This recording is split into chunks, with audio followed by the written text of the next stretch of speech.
Let's do it live on a Thursday edition of the program. I am merely Bo. He is the great Z. Look at this. This is a nice brown hoodie out of you. Yeah, well, like you that. inspired That's me gorgeous. earlier this week. Earth that tones. that earth tone. Yeah, I like it. Like a little. What would you call it? Like a Soft brown. like a sand. Yeah, Almost. a little bit. Looks nice. A wheat. Nice beaches. Yeah, Wheat would be a little more yellow. A little more yellow. Yeah. Yeah, yeah. Keep it nice. Kind of like tan. the color of a brown spotted.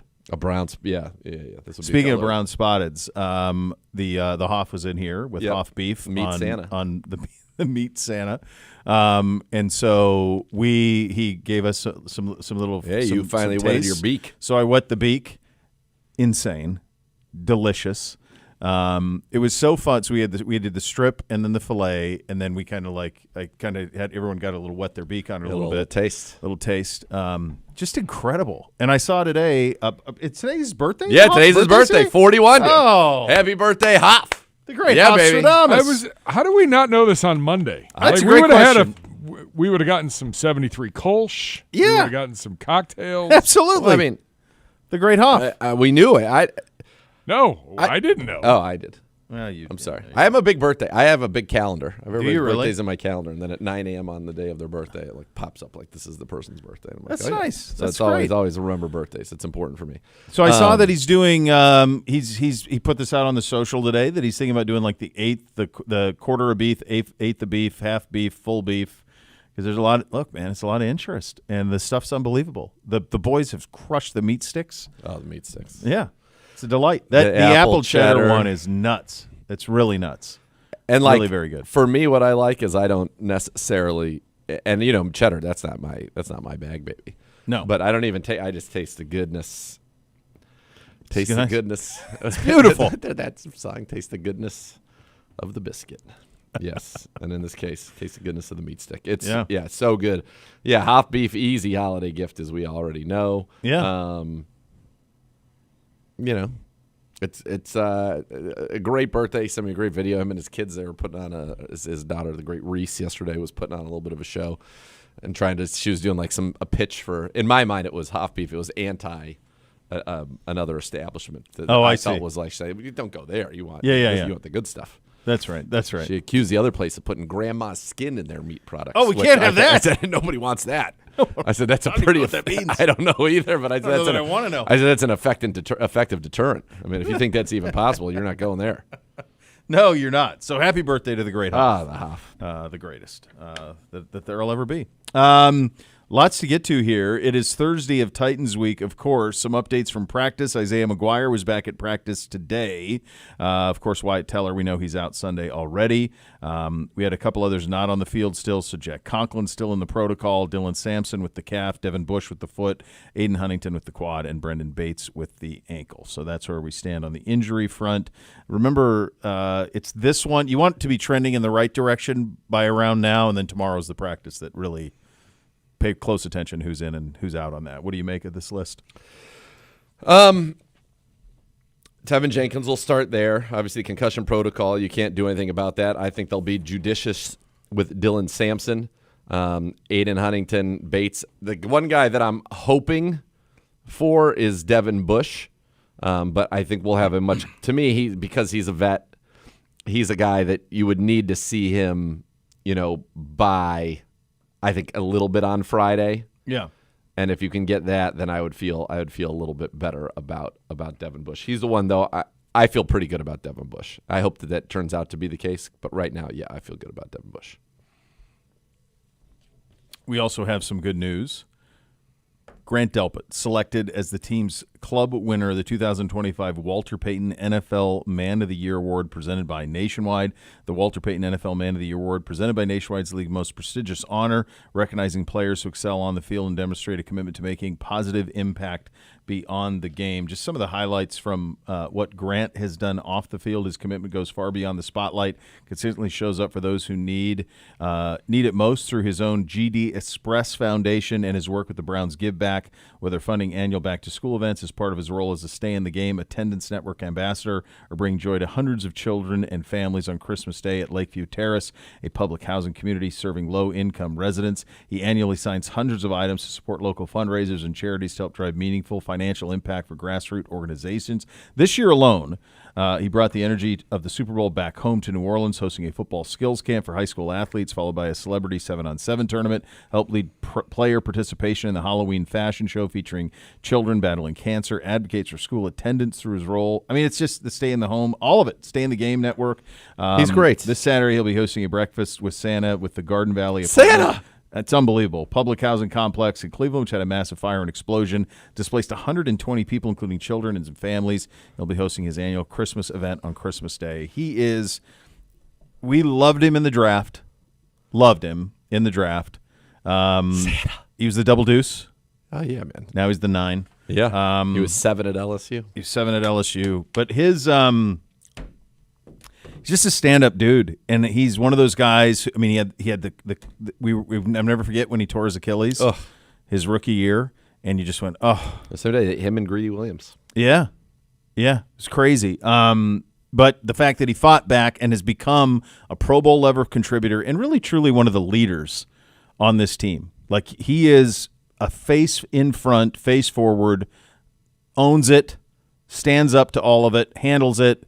He's just everything you'd want a Brown to be. He's a great leader. He's a great player. He's a great guy. We've seen him grow up here, and he is that dude as far as I'm concerned. I think he is going to be a big part of what we do for a very long time, and that's awesome. And this is the most prestigious honor that the NFL bestows on players, to be the Walter Payton Man of the Year nominee. Jacoby Brissett, I know, has been it in the past. We've had a lot of guys who have been excellent, representatives of this, and so I'm just really happy for him. This is a really, really cool honor, and it's one that he deserves, and I love Grant. I'm very, very happy for him. So there's one on every team has one guy who gets it, and then there's the overall NFL Walter Payton Man of the Year. That's right.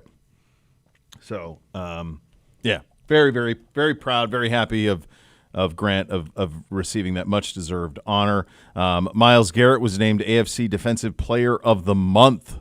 Yeah, I bet he was. It's probably the easiest voting in the history of the voting.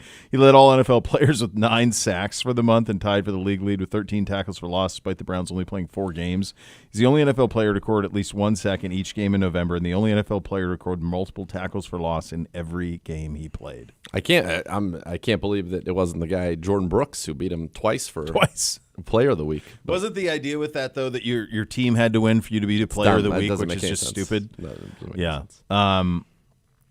He's having the year of years, and you touched on this a little bit earlier in the week. I wouldn't be. He's at 19. 19. He's also at 28 tackles for a loss, so he is going to become the second one ever to go into the 30 range. And the record's 39. Yeah, it's within reach. He's 11 in 5 games. God willing, he continues to have health, and on this pace, his pace is to break it because he's at 28 through 12 games. Yeah, so he's on pace to break it. It would be awesome. I just would love for it to happen this Sunday if you were to break the sack record this Sunday. This is a game that we certainly ought to win. This is a game we are favored in. Yes. Probably going to be the last one in the last month that we'll be favored in. Will be this one. Favored, I think, 4.5. When we did the guess of scores yesterday. Let's get it. It'd be sweet to get it at home in a win. Yes. You know? And I think we're wearing – so we haven't won a game in our orange helmets yet this year. Maybe get rid of them. And I'm pretty sure this is the brown – this is – I think it's that one. I think it's this one. I see our guys practicing in it, so that usually is a telltale sign. Wait, didn't we beat the Packers in that uniform? Yeah, this – Yeah, we've only won. We've only won in that helmet and the white helmet. And we have not won a game this year in our orange helmet. So we beat the Dolphins in – did we have these on against the Dolphins or the white helmets against the Dolphins? White. We beat the Packers with this one. No. Raiders was white helmet. Raiders was white helmet. We beat the Dolphins Dolphins in this. and the Packers. Hold on. I think the Dolphins, we might actually have been in that. Yeah, we were. Yes. This one. Yeah. The Raiders were white. 2-0 in Browns. this helmet. Yeah. 1-0 in the white helmet. And this is the last time we're wearing it. Is this game against us? Did you know that Did you know when we wore the white helmets in Vegas that we were planning on wearing them this year? I did not, and nor did I know we were planning on wearing them over orange pants. I know. I've never seen that. I did not Did know not that. see that. No. Yeah. These guys look really good in the all brown. I think these guys would look really good in white over white. Yes. That would be Yes, a that'd be really a good clean look. look Yeah. with the brown. This lid. one, especially with like the shadow box white over white. Oh yeah, with the yeah, because it would like pop. Yep. Yeah, it'd be a good one. You're welcome, Siciliano. There's your Yeah, there's your sartorial uniform breakdown. splendor. Yeah. We're good at it. That's right. Very good at it. But the accolades don't end there. Our good buddy Carson Swer named NFL Defensive Rookie of the Month. Swer led all NFL rookies with 30. You wouldn't know that we only have 3 wins. By the way, With all of this. you would not know. Well, it's focused all on one side of the ball. Yeah. But I think it was, I don't know, somebody just put out a top 10 rookie of the rookies list. Okay. And in the top 10, Schlesinger was number 1 overall, period. And then the next 9 are all on offense. So I would say It was ESPN. ESPN. Our He good is friend going to Matt be Bowen. There was like a select committee. Okay. 2-0 in the Schlesinger Alpha was Dog, number 1-0 in the White Hat Siciliano. So he is listening. He's He is listening. enjoying He's got He it. enjoyed it. Yeah, He knows. enjoyed it. He even knew the name Alpha Dogs. Alpha Dogs. Of course, we Remember know it. the God name. bless him. He's the voice. He is the voice. Yeah. Enjoy your smoothie. Hopefully it tastes. Hopefully it's good. Hopefully it's sufficient. fresh. Over there, fresh ingredients. Yeah, he's probably trimming those giant bushes he's got outside of his house and right next to Bezos's. Yeah. What are you? I mean, a lot of snow on the ground here. Well, he's got sand, beaches, Yeah. palm trees, Giant shrubs, palm trees, shrubbery, privacy. shrubbery. Schlesinger's been unbelievable. Led all NFL rookies, 39 tackles, 6 tackles for loss for the month. Of course, we only played the 4 games. Schleisinger added 1 interception, half of a sack. The only rookie to record an interception, at least half of a sack in November. He recorded double-digit tackles in 3 consecutive games in November, the most by any NFL rookie this season. Schlesinger leads all NFL rookies with 99 tackles, 10 tackles for loss, tied for second with 2 interceptions. He is a dude. By the way, I love that he's wearing 49. Yeah, it's awesome. It's such a cool Yeah. thing to like stick with that, you know, Yeah. and wear that number. It treated him well at UCLA, so he just kept it. Yeah. And it just looks cool. Looks like a linebacker. He said salad, not smoothie. If you talk about bushes anymore, it's going to sound Don't leave go that. there. right there. I'll Don't. leave it right there. Siciliano. By the way, Do they allow salads at Bushwood? I never slice. Anybody? Does anybody know when? Pushing on it. Does anybody know where I said? Do any of the youngsters in there, or even Gibbe, does anybody know when I said shrubbery? What movie I was quoting? Bring me a shrubbery. There's no chance the Youngs do. I don't. The Knights Who Say Knee said it. Oh. See, I never got into them. Oh, my dad was a big Monty Python guy. Yeah. that never strikes done me. Monty Python. Love the Quest for the Holy Grail is just wanted very to be sitting on the floor unbelievable. eating movie. What's the other one? The Life of Brian? Life of Brian? Yeah. And then the Monty Meaning of Python Life. and the Holy Grail is the worst movie ever released of all What a time ever. decision by you, G-Man. Wow. Young Gabriel. Young Gabriel. I'm sorry. I don't mind that take actually. That's an incredible That is take. first of all, it's awful. That's awful to hear you say that. I don't disagree with you. The Black Knight with the flesh wound. You know how do you I'm not laugh going to at tell that? you this right now. Like it's not I even. blow my nose at you. It's not even that I'm mad, more that I'm hurt. I'm disappointed. I'm I will scarred. say the circumstances in which I was forced to watch that movie were like, okay. So my friends, we watch it like the night after homecoming in like my junior year of high school, and they're like, "Hey, just wait for the end. The end is really funny. Spin control game. You're gonna love the end. Hey, just stick it through to the end." And then I see the end, and I was like, But what guys- about are the you guys joy of kidding the me? journey? The Are you whole kidding thing me? is hilarious. What about they're on horses and they're using like coconuts? the rocks? Yeah, they're knocking the rocks together. It's like, I don't know, man. Dude, that's Eric Idle. I think it was John Siciliano Cleese. says fire Gabe. It's unbelievable. poor Gabriel, and then young Gabriel just doing the march over to. You do wonder if I remember we. Fire Gabe. No, young Gabriel. We got to teach him. It's like when I had a buddy. I think Borat is one of the funniest movies ever. I made. like Borat. So I watched that with NBC. I had forgot. Oh, there's a lot of no. Wow, no. Wow, there's- did right you out of the misstep gate there? is not okay. No, like right away, I'm like, I've made a terrible mistake. Yes. I'm not prepared to watch this The with running? a 13-year-old. Yeah. I'm not prepared. The running of the Maybe bulls. not the father of the week. I think what I did in my head was when Borat used to do like the bit on the Ollie G show. Yes. Like he would show up on Ollie G. Hey, he'd interview people. Right. And it was hilarious. I thought I had forgotten everything that's in. There's a lot of that is good. Yeah.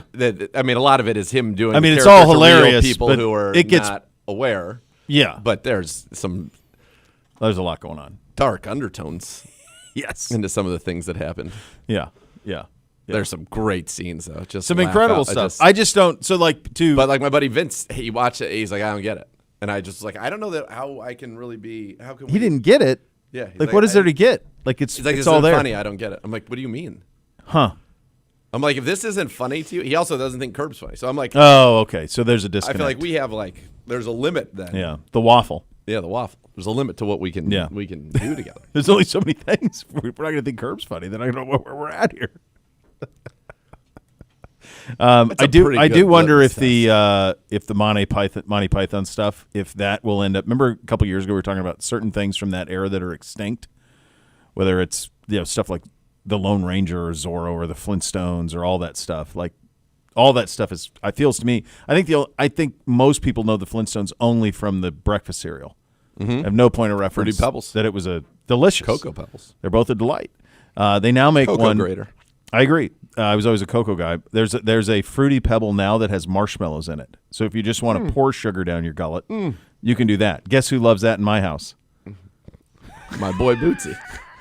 I loved a sugar cereal as a Nate young goes kid. right in. Nate Jr. right I here. loved a sugar Like cereal as a young once kid. a year, you'll like go to Acme and say you can pick out any yeah. any cereal you like in that big aisle they got that's got every cereal that's ever been made, and he'll go scrolling down there, and next thing you know, it's like oops, just berries from Crunch Berries, like just the berries, or it's just the marshmallows Yes. from Lucky Charms. Like he Yes. doesn't want any of the wheat. Just give me all the sugar. All the That's his sugar. whole attitude. But I wonder about that with Monty Python. Is that something that is because you never see it? Like we talked about that with Austin Powers. Yeah. Like you just never see that anywhere. Yeah, and it's funny that you say that, and you're 100% right, and I don't know why. I haven't seen any of that stuff in a long time. And I felt like it used to be on cable. Yeah. But I also think we used to, I mean, I still do, but I think as a society, we used to just flip on cable till something piqued our interest. Yeah. And now, like the kids now, yours are older than mine, your two older ones, but like they're on demand.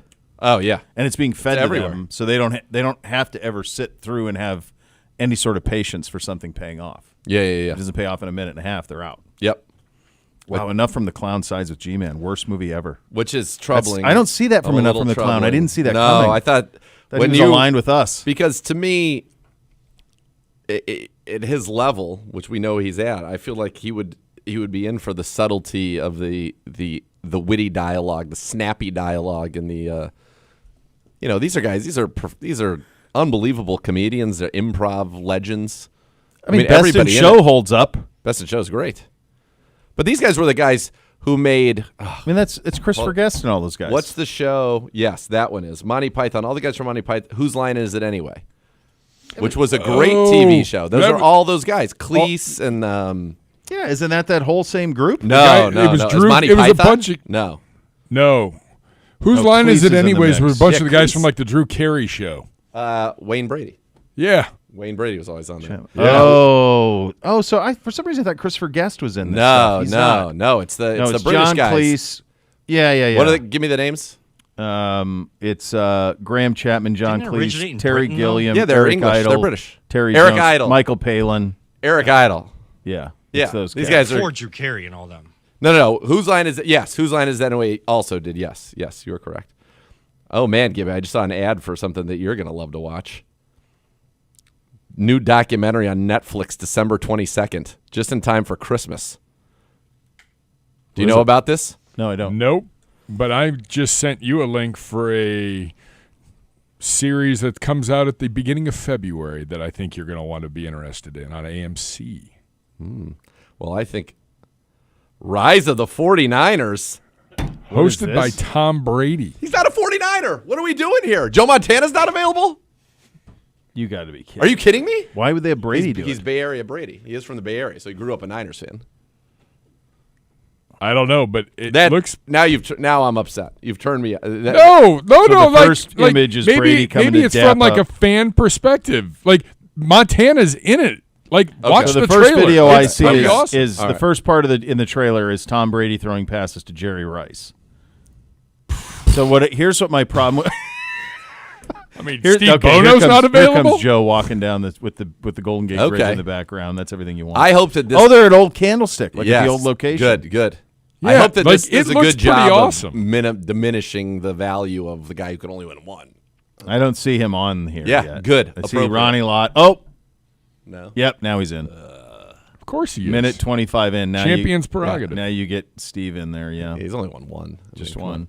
So anyway, Gibbe, this one is going to really I think tickle it's the your most fancy. recent one, though, right? On December 22nd, told in his own words, the definitive story goes deep on his NFL dreams, heartbreaks, and Super Bowl redemption. 5 letters. E-L-W-A. You boy. There will be no such Viewing. There'll be no viewing. There will be nothing that appears Let me- in any CBD rundown. So There Seth, will not be a What if review. Elway's doing like the rounds and they offer him up to come on the show? Not on this I want show. him in here, and I want to be able to lock the door, and I don't want anybody else to be able to get to him. man, Let me just ask you this. This is the one. This is the one question I have Horse about face. this, and even the to a lesser extent the Niners thing. Although there's what more is there to be told on those? Like, who hasn't heard the John Elway story by now? agreed. There's 1,030 for 30s and docs Yeah. that have been done on these guys. Like, why do we need more content with this? Like, if you think of the sports docs that have been really great over the last 20 years, usually it's a story that maybe you remember, but it hasn't been completely fleshed out. Those stories have been completely fleshed out. The Like, Niners? I Bill think, Walsh? I don't know if there's any. I mean, there's Seaford been and the 30 drama. for 30s. There were the Sports Century ones. So here's what I think could There's be interesting. there's one definitely on the Montana to Young. Young. There's one on that. I think that they're looking at the success of Jerry's doc. Because that one, I think, so that's a little nostalgic. Like, it's been long enough that maybe a retelling of it is good. And Yeah. I think there will be some moments in there that'll be really cool. Yes, you do know, No. but maybe the Seifert stuff. I do wonder We're if they'll. talking 49er stuff. I thought you Yeah. were talking. I don't know No, what there is the on Elway Elway. one I'm not I don't know that interested there's in. anything I on don't Elway. care. And the Niners one, my hunch is that this is like a Tom Brady fanboy perspective. That Yeah, he's, yeah, That which would he's be going to cool. be the star of He's it. gonna be like Joe's the goat. If that, And he's if- going to go if around he and says do all that. Yeah. That'll be pretty cool. Because he'd be right. What made the Jerry one, what made the Cowboys one so good? Two things. One, Jerry, like his story was remarkable. Like I wasn't aware, maybe you were, you guys were, I wasn't aware of how close he came to losing all of it, that he really was as leveraged as he was. The fact that the NFL allowed him to buy it is crazy. I mean, just the open. And then the nefariousness with all the of stuff, the stuff Jimmy that and- happened in the 90s was yeah. crazy. But whenever you can open a documentary and you're like, and I saw the oil gushing, Yeah. and I just said to myself, you just bought the Dallas Cowboys. So I mean, good. like, okay. Come on. Like, I'm all in. right, I'm in. Yeah. Yeah. It's sad. Obviously, you will not be able to speak with Bill Walsh, which is sad. I think he'd Yeah. be an important one. I wonder if they'll have like the DeBartolos. So- like that stuff can get interesting because Couple of really good friends of ours in town. They're from the Youngstown area. Because I did not grow up here, and so I did not realize how popular the 49ers are here because of that. Yeah. And how Yeah. like from like the DeBartolos in Youngstown, like what that meant to them. Mm-hmm. And so like that connection is still very much there is really cool. agreed. And I didn't know that. And I you don't think about it very often. Obviously, didn't grow up here, but I remember when Harbaugh was with the Niners, and they would like stay in Youngstown when they would come east, probably at one of the homes or something. Yeah. But they would stay there and train versus going back to San Francisco. So I was unaware of all of that stuff. Yeah. That's the way that it all. Yeah. went. So that to me, there's some interesting stuff in there. that would be interesting Yeah. now if Yeah. you tell that story. Yeah, and Dwight Clark and Yeah. yeah. But even the whole DeBartolo thing. Yeah, and the that's what I mean. ownership and the No, legal that's stuff. That's the stuff that that's would the be stuff. interesting about And the nuts and bolts also, of that. after we got a little taste, I want some Niners Charles Haley stories. Jeez, those scarred me. I don't even know what network you could probably air HBO. those on. Netflix, Yeah. Amazon, that type of thing. I can't imagine what it was like here when this team came back and it was Carmen Policy and Dwight Clark running the Browns. Running the Browns. Yeah. I remember the Peter King story on it was a Sports Illustrated cover about bringing the Browns back, and that the learners went and hired the best people you could get to run a franchise, and it was Policy and Dwight Clark. I will never forget after that, in that midst of that dreadful World Series in 1988, the A's did win one game. It was with Game 3. It was a walk-off homer back home that McGuire hit because he's a stud. Yeah. And as I was walking out with Pedro, we ran into Dwight Clark in a full-length fur, looking like a golden god. And I remember I got to say hi to Dwight Clark, and I was like, "This is the coolest." Yeah, I mean that is full length, like golden fur. That is a larger than life image. That guy, The catch. tomcatting around the Bay Area in a full length fur. Full length fur. Did he died of cancer young, right? Dwight Clark? Yes. I think so. Like pretty young Yeah. and really aggressive form. Like maybe 15 years ago, 10 years ago. Something like that. I think I have that right. 2018 in Whitefish, Montana. Oh, He passed away. Okay. really? Yeah. He I was born in he had Kalispell, which ALS. would be the He hospital. had Lou Gehrig's. Lou Gehrig's. Yeah. Diagnosed in 17, first felt symptoms in 15. Yeah. 61. Yeah, I knew it was young. Yeah, I it's knew real that was young. part of it, yeah. Little nugget for you all. The first ever Full-length Cleveland fur. Browns daily table desk was a circular table with like all these wood carvings and these little pull-out like drawers that didn't even have like you'd have to push on them to pop open. Okay. It was Carmen Policy's desk. Really? Yeah. What happened to it? Yeah, I don't know where it is. It's got to be over there. I mean, I would take it out. It's beautiful. And Yeah. in a heartbeat, I would use it again. That's pretty cool. It was a circle. That is it was really a cool. It was a giant circle, like So before the triangle one that Yeah. we had, like when we started, when I started, Carucci's first desk. was a circular. Was one. Carmen Policy's desk. Gosh, that's great. That is very cool. Those are your hot topics today, presented by University Hospitals, official healthcare partner of your Cleveland Browns. It is a matchup Thursday edition of the program. We'll handle the first matchup first, our offense versus this Titans defense. That is coming up next. We're off and running. You're listening to Cleveland Browns Daily. We're presented by Ballybet, official sports betting partner of your Cleveland Browns. Please bet responsibly on 850 ESPN Cleveland.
Add more fun to your fandom with the Ballybet Sportsbook app. Download today. Get 50 back in bonus bets. You place that first wager of 10 or more. Ballybet, official sports betting partner of your Cleveland Browns. Time to head to the podium. Presented by Vivid Seats. Purchase your official fan experience package today for the ultimate game day. Here's your offensive coordinator, Tommy Reese. How did You're done. Theodore progress from his first start to his second start? Yeah, took care of the football, there throughout the game, which is a positive, something that with young players you stress. I thought operationally it was cleaner. As he gets more comfortable, more reps, more opportunities in and out of the huddle, communicating at the line of scrimmage, felt like we had more time at the line of scrimmage to get some things called up front. So, I think ownership of the system, ownership of what we're asking him to do, making good decisions, I thought there was some progression there for sure. He talked after the game Friday again and again yesterday about building trust with his receivers. How long should that take? I don't know if there's a set timetable on that. Obviously, every rep you get, every opportunity you get to throw routes on air, see things in practice, for young players, the first time, every time you see something could be the first time. So I think all those reps add up, and I think there's a natural progression here as they continue to work together. That trust will be built, and it's really, getting on the same page and seeing things the same way so that things can become second nature for them on the field. Do you believe in the game slowing down for a player, or is that just a byproduct of kind of what you're talking about, just seeing the game better? I think those work hand in hand. I do think it slows down as you see it, as you get more exposed to it. 5 years from now, it's going to certainly feel slower to them. 5 weeks from now, it's going to certainly feel slower to them. So I do believe in, there comes a moment where you can kind of just, all right, take a breath. I'm seeing these things clearly. I've had plenty of reps on this. I can feel the defensive coverage, and things are starting to click. With Deshaun back in practice, Yep. What are your goals for him over the next few weeks? What are you guys trying to make him comfortable? I think get him back in the swing of things, not put a ton of expectations on big picture, but hey, let's get back into the swing of doing drills, back into the swing of throwing full speed routes to our receivers, our tight ends, getting comfortable at the line of scrimmage, get him back feeling comfortable and playing the position, and continue to work and improve where he's at. You look like you guys had some success running the ball in general, but on some of those short yardage things, even before 4th and 1, right? I think it was 2nd and 2 and 3rd and 1. Correct. Yeah. We would love to just go get it there, right? We ran the wide zone on 3rd and 1. We had a tight zone or a duo on 3rd and 2 or 2nd and 2, and we felt like we could get. We were trying to sequence, hey, let's go steal it on this one, knowing that we're going to move forward and get the first. Sorry, I didn't mean to cut off your question. I guess did they change something that kind of took away some of the early success? They played us differently in the second half. They played a different front, certainly.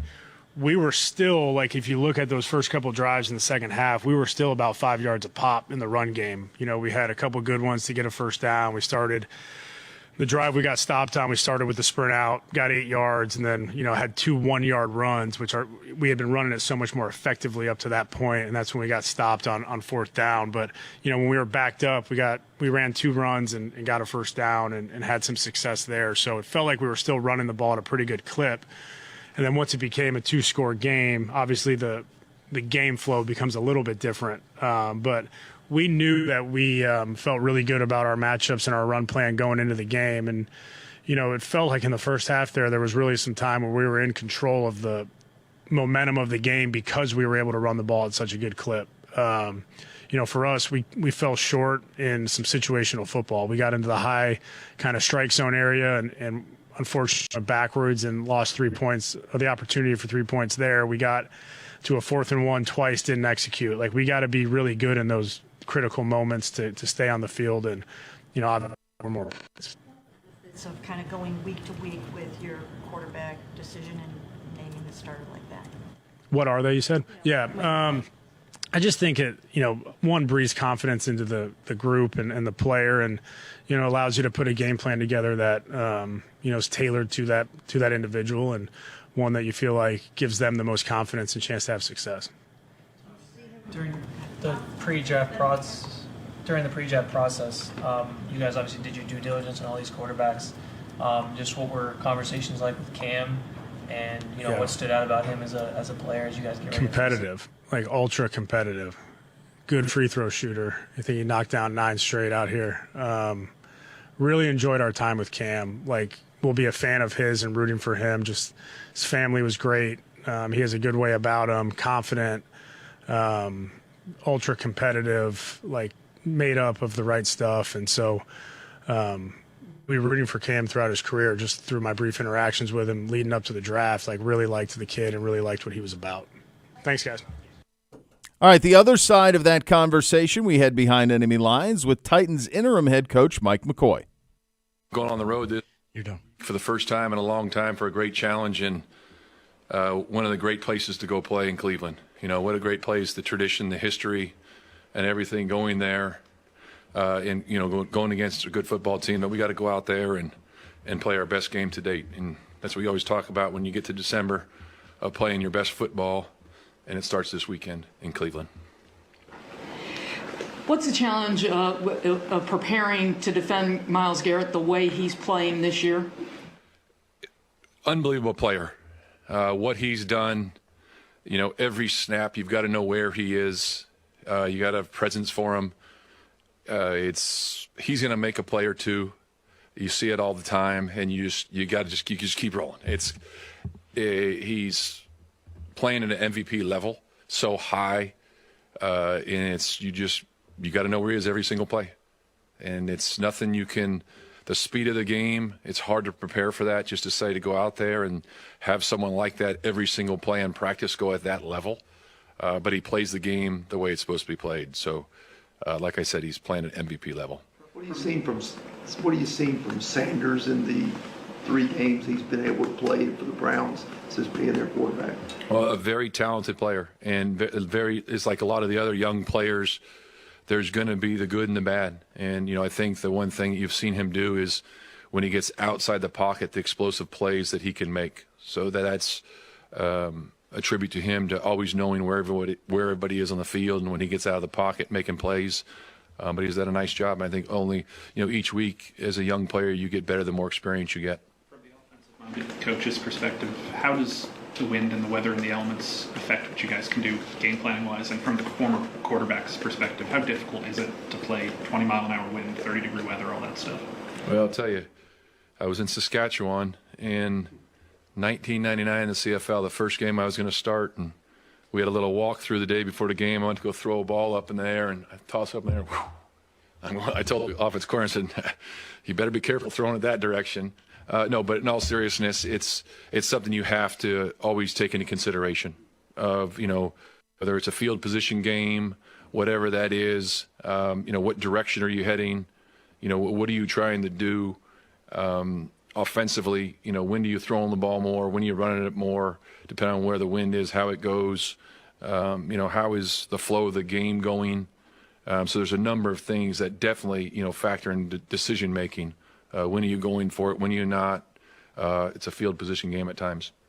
Cam and Shedeur were always linked kind of together through the draft process. Is that something, do you talk to Cam about that, about the competitive nature, not making the matchup maybe bigger than it is? Cam just needs to go out and be himself and go play. That's the big thing. You can't worry about who you're playing against, and I think that you've got to go out there and just be yourself. That's the most important thing for Cam.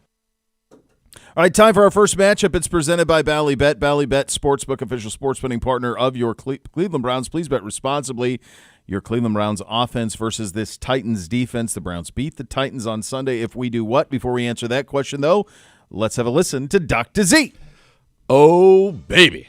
So I can't answer that question, so I won't. But this is a Titans D 3-4 defense. That's their base defense. It's interesting. You know, I go through these things, and I have a lot of things that I chart for a team and say, okay, what do they do? They this a lot or that a lot, whatever it is.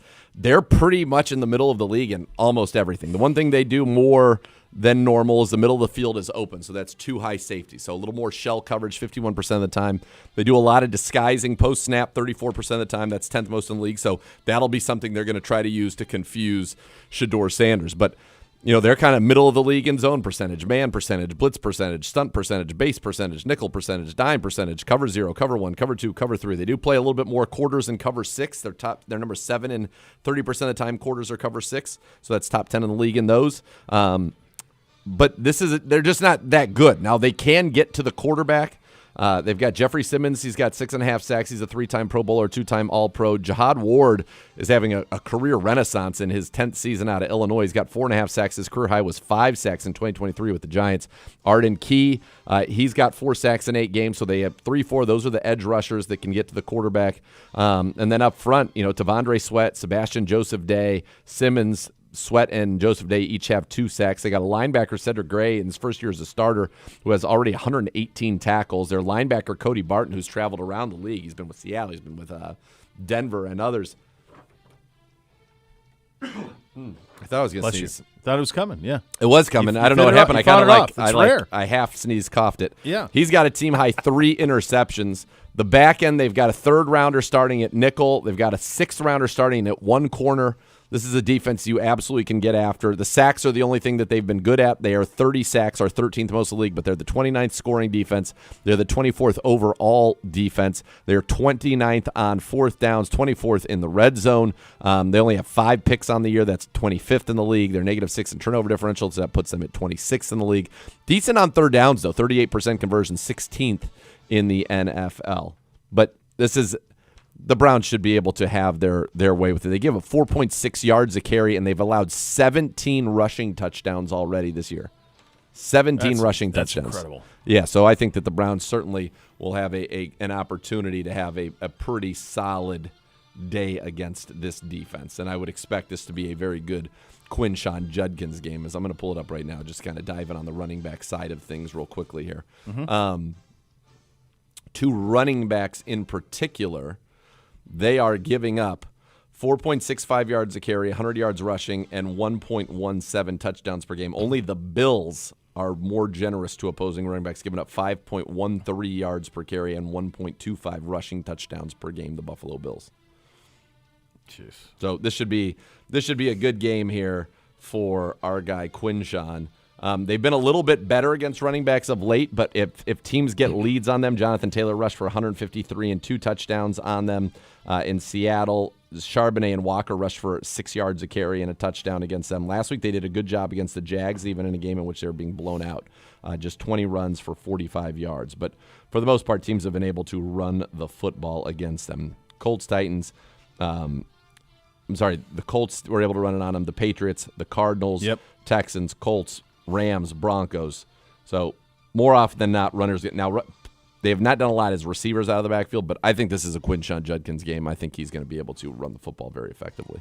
This has been it's never easy to be a rookie quarterback in the NFL, but this has been a pretty nice launch of a career for Shedeur Sanders to go to Vegas and play a team that had no chance to block us offensively, and then you got some good field position and handle your business against a Vegas team that wasn't much. The Niners are a very good team, but defensively they are not what they used to be. They aren't a team that creates a whole lot of pressure. They're a team where you should have been able to have some success, and there were times when we certainly did. And then this team here. So, I mean, this is 3 in a row where you can kind of build, and I look for Shedeur to build on. I think every week it's getting a little bit more and more, and we'll see if he adds to it this week. Yeah. And you want to see that. Now, this is one where I think they're going to heat him up a little bit more, but we should have some clearly defined reads against their defense and some of that middle of the field open, those types of defenses for the Browns, some of those zone defenses. I think we should be able to have, some good looks for them. And I think when we can catch them in man, I mean, their starting corners are a 6th-rounder from Tennessee, and then Darrell Baker on the other side was an undrafted free agent in 2022. Yeah.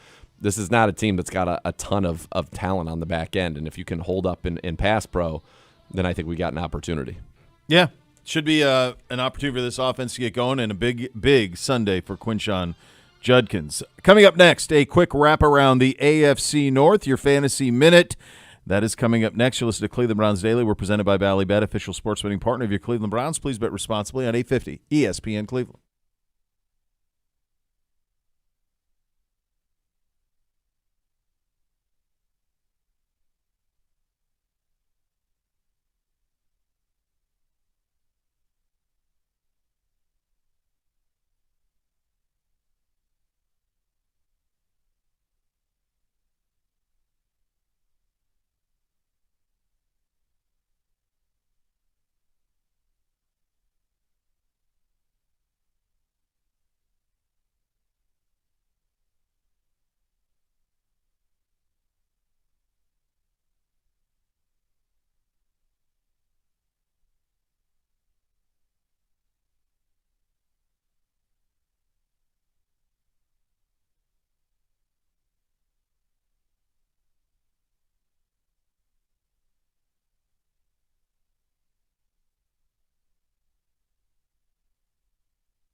All right, get to the Fantasy Minute in just a second. Quick AFC North update. Lamar Jackson, a DNP.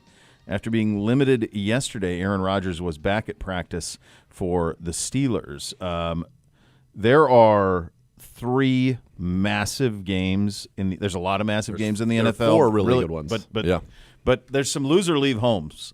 Yeah. You know what I mean? Like there's a couple of those. The one tonight feels like it could be, and we'll pick that one in just a second. The Steelers-Ravens one, it's just one game. Like you're not out of it, but like neither of those. I think wins are going to be hard to come by for both of those teams. Yes. Certainly the Bengals, from their perspective with the Bills, obviously they've got to win.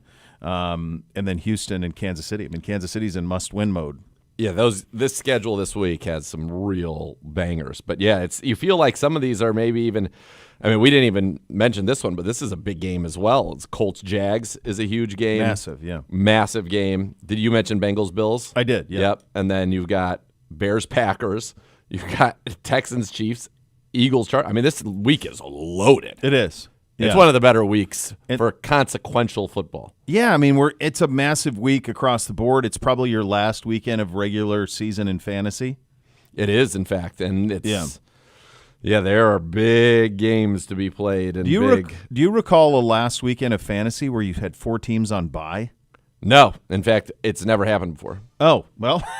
No, there's never been a bye. I didn't know the this answer week, to that before I asked it, but no I thought way. I don't ever recall this. No way, because this is you're it's in garbage. or you're not. It's BS. It's crazy to have bye weeks right now. Yeah, I think if you have Drake May and Travion Henderson and Tet McMillan and Purdy or Christian McCaffrey or Kittle or Juwan Jennings, who's been playing well of late, like it's nuts. Yeah, it's nuts. The bye weeks right now. Absolutely nuts. All right, time for your Fantasy Minute. It's presented by Scaleco. Scaleco Capital, proud private equity partner of your Cleveland Browns. So go ahead, buddy. Yeah, I was just gonna say, enjoy yourself. All these buys are brutal. The buys are couldn't be at a worse time. Honestly, it's really tough. And now with this Lamar injury, number one, he hasn't been playing well. So if you have a quarterback that you can get. So here are the guys that might be on your waiver wire that I would be looking to put in. Jacoby Brissett, if he's still somehow on your waiver wire. Marcus Mariota against Minnesota on Sunday, and he's running around. He's putting up some solid numbers. Tyrod Taylor against Miami. Like, you got to be prepared for him to not play. And quite frankly, he hasn't played well. I feel like, and I had this conversation with somebody the other day, and I don't remember exactly who it was, but this feels like a season. Lamar's being like a complete professional about it, but this feels like a season after the year is over where you're going to hear like Lamar had toe, foot, ankle, 100% surgery. 100%. He's going to have like a bunch of surgeries. I think he's just gutting it out, and he's trying to, get them into the postseason somehow, some way, try to win the division, and maybe they can try to get healthy and strike lightning in a bottle. But no, it doesn't look right. Statistically, it's not right. The way he's playing doesn't look right. It's just different, and it's been this way for about a month. Yeah, it's been a while. This week, fantasy running backs. I mean, you know who you're playing at this point. R.J. Harvey, I think you can absolutely go with him. Vidal Sassoon as well has been playing well. Jordan Mason, Zonovan Knight. Those are some guys. Neal, who's down there from New Orleans. He got the start last week. Chris Rodriguez. Keep an eye on Woody Marks. If for some reason he did not practice on Wednesday, if he came back today in a limited fashion, so that makes him look like he'll be able to go. But if he were out, then I think you could consider Chubb in that game. Yep. Really, this one's going to come down to, I think, defenses and what you've got to find where you can work the wire. Browns are the best defensive play this week for sure. I think after that, the Commanders against Minnesota, and then keep an eye on the Steelers. If the Steelers are available in your league and Lamar is out, Snoop Huntley, I like the Steelers' defense in that scenario. Yeah, it's tight. It's tight. It's fun. Like the boys are all in it now, so they're in their leagues. So they're understanding the importance of it. Did I tell you what the bet was on Parker's team's league, his league? No. So the stakes. So the last place team, and these are 11-year-old boys, 11, 12-year-old boys, the last place finisher had to go to school in just like yoga pants. And he came to me like they were struggling early. He's like, Dad, I can't do that. And I'm like, well, let's take a look. Let's see what we can do here a little bit, buddy. Yeah, let's get this thing turned around. So he's now won 5 in a row since I've been running the operation. Co-running, he's got a lot of input. Just coach. Yeah. Few things here and there. He he didn't necessarily understood how the waiver wire worked. He didn't understand. And the people that are on waiver wires in kid leagues it's incredible. You can, if you know what you're doing, you can totally turn a team around. For example, like he didn't understand. Like now he does, but I'm like, buddy, we got to get that Browns defense in here, yeah. man. This is a point of. So of course, he's been on a little bit of a run now, but it's so much fun to share with them great. and to get them like they're all locked into it. So this is a massive weekend for everybody. All right, we've got this is a fun Thursday nighter. Oh man, I can't wait. Go ahead, Gibbe. I sent you the link. I didn't see it. If you want to look at the uniform combo for tonight, what do we got? Let's see. It's fascinating, actually. All right, so the Cowboys going in the dark uniforms. Oh, Detroit stuck it to them. Yeah. So this is what the old Redskins used to do this to the Cowboys. They would wear white at home so that the Cowboys had to wear blue. I don't think anybody else really does this. Usually, because the Cowboys prefer to wear white. Yep. So Detroit is sticking it to them. Good. They're wearing white. You never see the Cowboys in blue. No. It's like twice a year. Yep. They go to Washington, and then now Detroit's doing this. This is a must-win contest for both. I'll throw it out there. Detroit City is 7-5. The loser is not making the playoffs. I think it is. I think if you lose, you're probably cooked. Rare back-to-back Thursday performances. Last time they played, Thanksgiving. Amon-Ra St. Brown, game time decision. I don't know what that constitutes. It's now 4 o'clock. I get your Jamison Williams in. I would think he's not on the poster. St. Brown's not on the poster. Yeah. If Jamison Williams not on your roster, I think he might have one tonight. Coming to town, winners of 3 in a row, the Dallas Cowboys at 6-5-1. A win puts them right back in the NFC East race. Which one of you wants it first? Zagura. No pressure. I don't feel any pressure. Things are going well. It's going great. I really think this is a game. I like Dallas in this one. I really do. I think that Detroit is just banged up. If they don't have Amon-Ra or he's limited, I think that hurts them. I think they're going to try to take away Jamison Williams. And, Jahmyr Gibbs is going to nickel dime them. I think they're fine with that. But they're just too explosive. And I think the amount of man coverage that the Lions play, it's going to be very, very tough. This is not on a Thursday. If it was on a Thursday, I'd be saying Lions are going to roll. I believe that the Dallas Cowboys are going to win this game outright. Yeah. So I'm going to be on the Cowboys side. I think this could be a fun one too, like a 31-27, just love it, fun game. It's fun. So I picked this morning because we always do NFL picks on Thursday, and I picked it the same. I picked Dallas as well outright. I just think those two receivers and Dak. I just don't know how Detroit handles it. One of Detroit's corners, I think, is down too. Yeah. And Detroit, I just feel sick for them because I think they had a really special. They have a very special group. They paid everybody, and it's just you replace both coordinators. And the end of last year and this year, they've been snake bit by injuries, and it's hard to overcome. And they play in a brutal division. Yeah. So I'm with you. Yeah. I got the boys as well. Come on, Jera. Take care of it. All right, coming up next, Z goes one-on-one with cornerback coach Brandon Lynch, one of the linchpins of this defense that has been so great all season long. You have that to look forward to, which is nice. You listen to Cleveland Browns Daily. We're presented by Bally Bet, official sports betting partner of your Cleveland Browns. Please bet responsibly on 850 ESPN Cleveland.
Welcome back to Cleveland Browns Daily, brought to you by Bally Bet, official sports betting partner of your Cleveland Browns. And what a treat. Christmas comes early.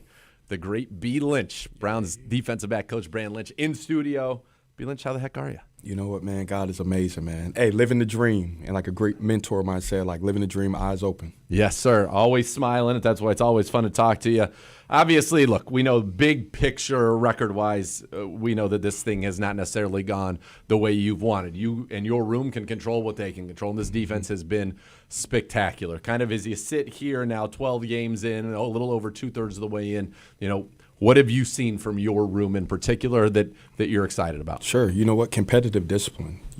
At the start of the year, Coach Kevin talked about like toughness, being competitive. I've seen those guys play extremely tough. They're extremely competitive. Shorty and I was talking last week about like what's the makeup of a great defensive back. And you have to start with competitiveness, right? Yeah. That competitiveness of being tough, guys that don't want the ball called on them, and then, guys that want to arrive violent, right? Like that's important to us on defense. So when you have that and guys that can play the ball, that can get the ball back for the offense and special teams, that's all you can ask for. So as a coach, I have to imagine this has been a kind of a unique season for you in the sense that when we open training camp, and I'm going to put it this is my perception of it. Your perception may be different, but I think it was right based on what everything we saw. But when we opened training camp, you knew you were going to have Denzel, and then the next three corners would have been MJ, Greg, and Cam Mitchell. Sure. Okay? So MJ goes down early in camp. Mm-hmm. Greg's traded in the middle of the season. Cam, for whatever reason, did not work out and is not even on the roster. So for you, was this kind of a new challenge? Because you've been very lucky. You've had Denzel, Greg, and MJ for a few years now to have to adapt on the fly, get other guys ready to play, bring a new player in who we'll talk about later in Tyson Campbell. But how has this been for you? Because this has been a different season, and yet the play has stayed the same, if not improved. A teacher's dream, and I say that, really fortunate to have those guys that help develop over those years. But teachers want to teach. And when you bring in new students that really want to do things correctly, that really like buy into what we, find important on defense, which is violent, guys that give great effort and that have passion. Like as a teacher, that's all you can ask for. And given the opportunity to excel. My dad is an old military vet. So he would say like given the opportunity to excel and be a subject matter expert. So, being, somewhat of a developmental guy myself as far as like always learning, always finding ways to improve your craft. Like it's great to have new students in so that you can develop that. So that's been fun for you. Extremely. Yeah. How do you balance that? Because, it's one thing to get new students in OTAs, but in season is different. And you even look, we mentioned the top of your room, the bottom of your room. We got two guys here, D'Angelo Ross and Sam Webb, who got here a week ago. So in season, how do you balance like that teaching with getting everybody ready to play on Sunday for the opponent of that week? Sure. You know what? You got to simplify the complex. And simplifying the most complex things is really focusing on what's the most important to us. And to keep it simple, we keep throwing that out, but it's not cliche. We want guys that are violent, give effort, and play with passion. So when we're able to compartmentalize those things, like we put things in little buckets, like this is the 80%ers. We call it the Pareto principle, right? Okay. So we really want our guys to operate in the 20% of things that we're going to call, we want them to be excellent at it. Yep. And if they can do that, that's 80% of what we're going to be responsible for on defense. So having a plan, having a developmental plan so guys can execute, and then also as a teacher, you got to leverage your resources. We have another great coach, young coach that's up and coming in, Coach Anderson. Uh-huh. So like really like every minute that these guys are in the building, like finding a way that those guys can, whether they're taking tests, whether they're watching film, whether they're going through signal quizzes that we'll give them. We just try to leverage all of our resources in the building. All right, let's talk about this room because I was talking with Denzel. We've had some weird games this year, right? Like the Jets game, they threw 5 passes past the line of scrimmage in the entire game and completed 2 for 7 yards. Denzel doesn't even get targeted in that game. Sure. It feels like the ball rarely goes his way, but when it has, he's been there. I would give the example of the play against Baltimore where you think about everybody that's out there. We go, I think, cover 0, and he's got Tylan Wallace on his side, but they've got, Zay Flowers and Andrew. They have all their other bigger receivers or more productive receivers, and they chose to go one-on-one with Denzel, and he blanketed it and locked it up. But it would be easy to not be prepared on that. They haven't thrown it your way all day, and you're like, no offense, this guy, he's a professional too, but this is probably not the matchup they're going to choose, and yet that's the one that they targeted. So how's he done in terms of just kind of staying prepared game in, game out on a season where it feels like, and the stats back it up as well, but teams are really not going at him like they had in years past. Maybe the New England game was the only game I can think of where the ball actually went his way a decent amount. First off, urgency. And we talk about when opportunity comes, it's too late to prepare. So part of the turnover in our room, it's really catapulted him as obviously he's a senior, all-pro, great player, great person, right? But it really catapulted his leadership on what's important to us. Yep. And staying ready with urgency so that we can execute for the team's important. So, when we're on the sideline or when we're in the meeting room, really putting him in front of the room so that he can teach, right?